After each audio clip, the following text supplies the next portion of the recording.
Hey there everyone, That Sexy Nerd is back again, and I got an extra video for you guys. The Real Red Wedding.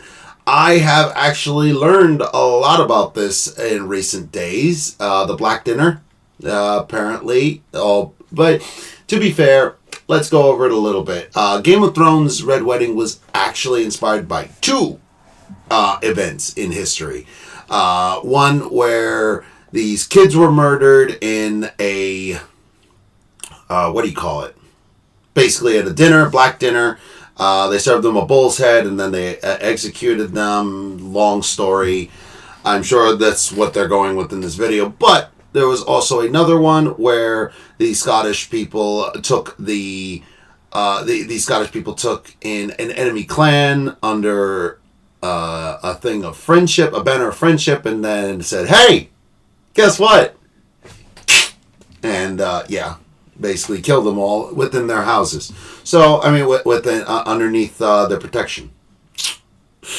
Yeah, so pretty dishonorable. Scottish history apparently is very, very brutal. That's what even George R. R. Martin has actually stated, that Scottish history is one of the craziest histories I've ever learned about. And I'm like, well, I gotta learn more about Scottish history, because all I know about it is, Wallace, William Wallace and everything. And they seem to be in the right of, fighting against England and Edward Longshanks and whatnot. It's such interesting history, and that's why I love history so much. I figure we were focusing on the Black Dinner, so here's basically a recap of it, and I want to see what they say, if they add anything extra that I didn't know about it. So, let's get into the video. And remember, please smash that like button if you want to see more sexy and nerdy content, and subscribe if you think I deserve it. And remember, sign up for my Patreon. It's only $4 a month for all my latest reactions to my latest videos, to my unedited reactions, and if I get enough patrons, I will be putting the names at each video, at the end of each video. Let's do this thing, y'all. Priory, Scotland. February 20th, 1437. The Black Dinner. King James I of Scotland reclines in a bedchamber with his wife Joan of Beaufort and her servants, relaxing after a hard day of tennis, when suddenly there's a commotion outside, and the royal couple rises to discover a large group of men storming the building. James hurries to lock the door, but finds the bar missing. He then tries the windows, but they won't open. Oh no, has his bedchamber been tampered with?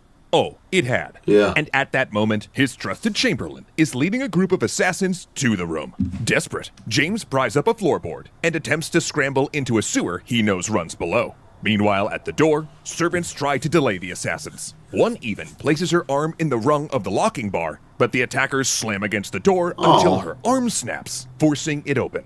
They spot the broken floorboards easily. Meanwhile, down in the sewer, the king despairs as he's now trapped. He'd forgotten he'd ordered the drain blocked, because he kept losing tennis balls down it. And there, the King of Scotland dies, and the chain of revenge is set. If you like tales of political intrigue, mafia-style clans, cold-blooded murders, and hot-blooded reprisals, you, my friends, have come to the right place. Because today, we're going to look at the Black Dinner, the infamously brutal event that was the historical inspiration for the Red Wedding in Game of Thrones. One of the historical inspirations. That's what you do not seem to understand. Why wouldn't you do the other one, by the way? It's too early in the video to go over and say that, but why wouldn't you go over that in the video, that it was also there was another incident that inspired that as well? But to tell that sort of tale, we need to get the setting right. So, think of a harsh landscape of castles and wilderness, wrapped by political feuds, and populated by powerful families not afraid to get their hands bloody. No. Welcome, in other words, to late Scotland. medieval Scotland. As we covered up top, in 1437, a rival political faction murdered King James I in the sewer below Blackfriars Priory. But the assassins made one basic mistake. They didn't kill James's wife, Joan of Beaufort. Oh boy. Though injured, she somehow survived and escaped. What? And funny enough, the ex-Miss Stewart was, let's just say, less than thrilled about her injuries and the murder of her beloved husband. So who could blame her? So, as soon as she was able, she put out a hit of her own on the assassins. Good for her! And, just so we can speed through this story's appetizer and get to the main course, this is where we cue a lot of dead assassins. But while My internet, my rules. Introducing My Home from Verizon. Choose what goes into your internet. But while Joan got her revenge, her son James II was still a child. In fact, he'd only turned 7 the day after his father's sewer killing, and was therefore too young to assume the throne.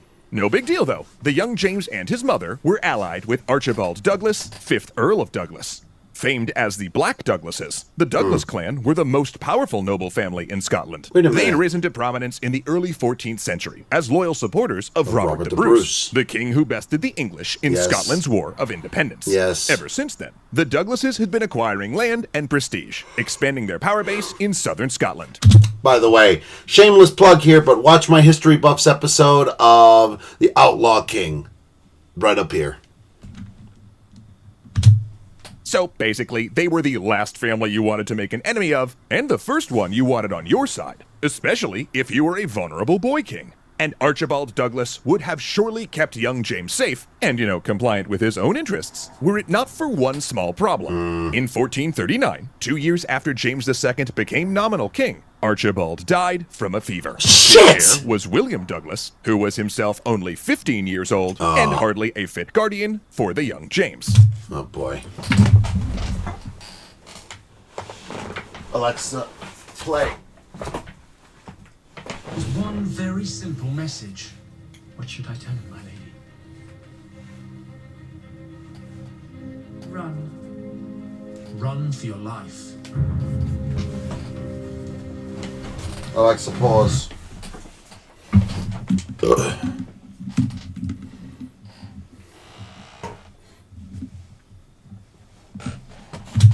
So in swooped the enemies of James II and his mother Joan, specifically one William Crichton, the powerful Lord Chancellor of Scotland. Crichton essentially kidnapped James, saying he would be the young king's new guardian until he came of age. In reality, though, Crichton kept James as a comfortable prisoner in Edinburgh Castle, a brooding stronghold that perched atop the rocky crag overlooking Scotland's capital. You said it, bud. Anyway, in 1440, the young William Douglas received an unexpected summons. James II, with permission from his so-called guardian Crichton, had invited There him it is. for dinner. As was customary, the Douglases were promised safe passage. Attending feasts was a common way for the nobility of the period to meet, interact, and conduct the business of state. Also, keep in mind that these two kids are, kids. The Douglases, I think one was 15 and the other one was 12. Keep that in mind.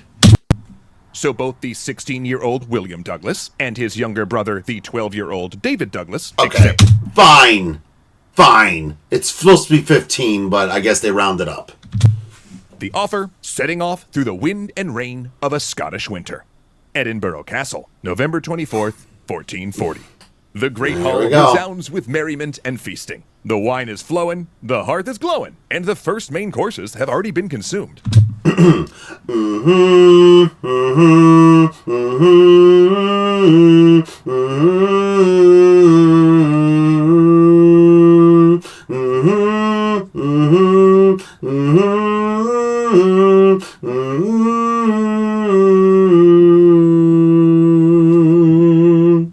I'm such a Game of Thrones nerd.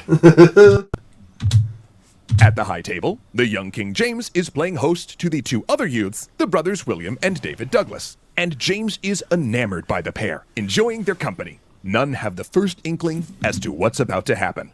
Servants begin to carry out the feast's main course. But as the crowd catches sight of it, the sounds of excitement and rejoicing fade, and the courtly music goes silent. Yep. The food, placed before William and David Douglas, Is a is no black tasty bull's delicacy, but rather the severed head of a black bull. King James and the young Douglases stare at it in shock, all knowing the symbolism. For in Scotland, the head of a black bull is an omen symbolizing death. one thing: death.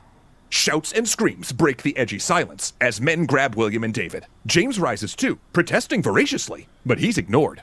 Helpless, and their pleas unheard, the two young guests are dragged out of the feasting hall. You know, it's just hilarious right now. They just put an advertisement for Lego's children's toys.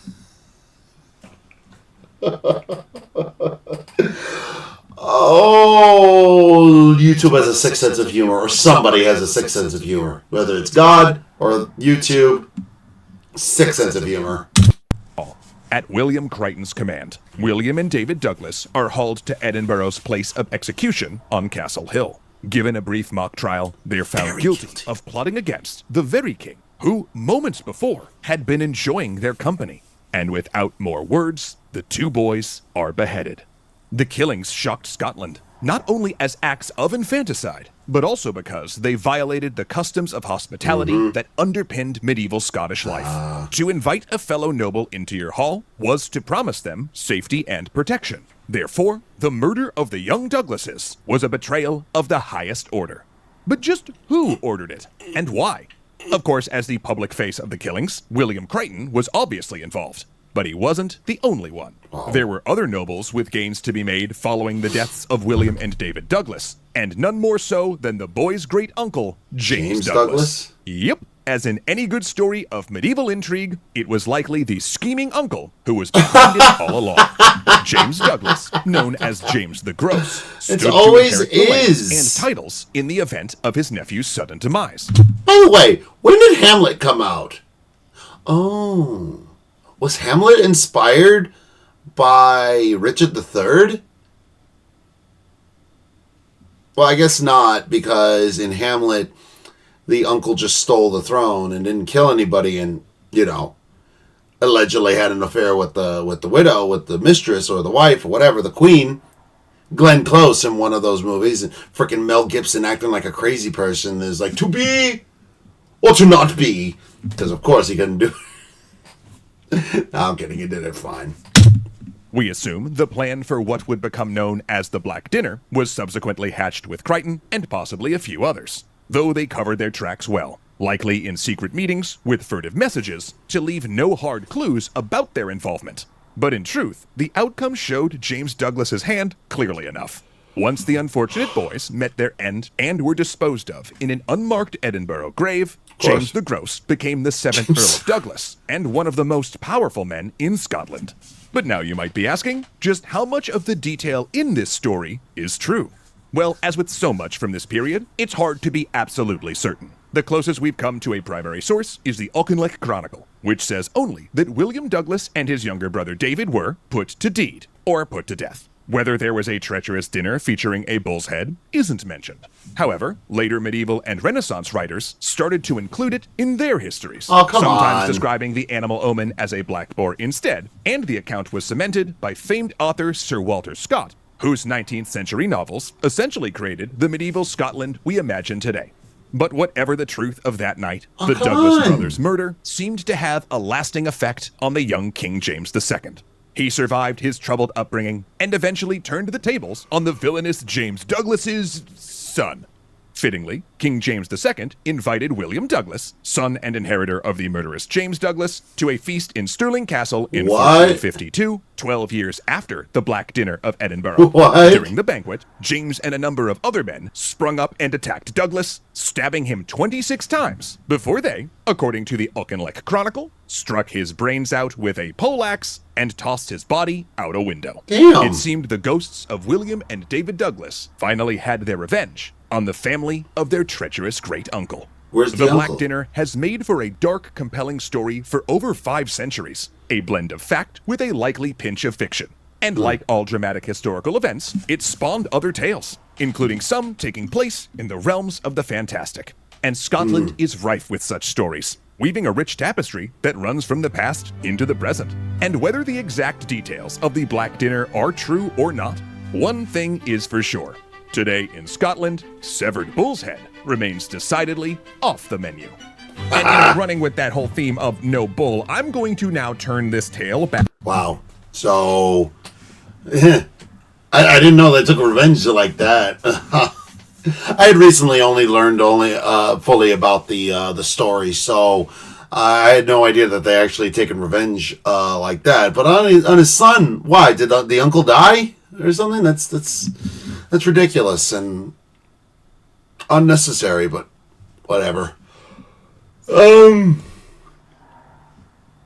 wish they would talk about the other thing, because I know they tried to make it fully like that by saying like, oh, it was guests right and whatever. But no, the other story like George R. R. Martin has confirmed that the other story where I can't remember the name of it, the clans with their like clans or whatever. Because to be fair, in Game of Thrones, it wasn't a king.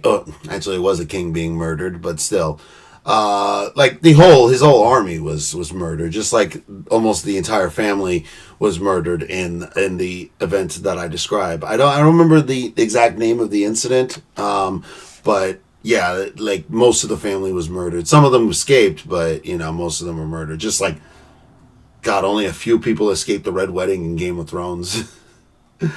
I mean, if you account the Foresters from the spin-off game in there, only the Blackfish and the Foresters, the only ones that are known to have escaped. So yeah, pretty brutal massacre in real life and in the show. And it's really great how George R. R. Martin was able to incorporate that into a story, and how shocking it was. It's infamous now, and it's brought more attention to these historical events because of how infamous and frankly brutal they were. So, and I'd like to learn more about Scottish history. So, please smash that like button if you want to see more sexy and nerdy content, and subscribe. I think I deserve it. And remember, check out my Patreon for my full-length reactions to my unedited videos. And I'll see you on the next video.